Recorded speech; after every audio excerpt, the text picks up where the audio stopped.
I want to introduce to you to the 360 tree stabilizer. This will be a quick video on the installation. Normally it's like 20-25 seconds to install. This is going to be on a standard T-post stake. It will also go on a wooden post or a variety of others. You want to put your T-post adapters on like so around the stake. I'll also try to keep the stake about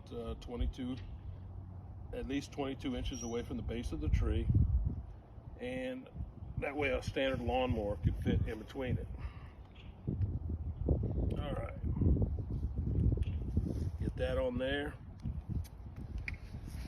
Pull the pin and adjust it out to the tree. You want to get it as close to the tree without pushing it. And then you wrap the strap around it to hold it like so, giving it enough room to wiggle and move. Won't scar the bark.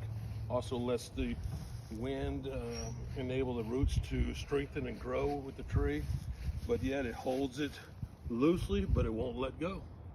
This is a patent pending 360 tree stabilizer.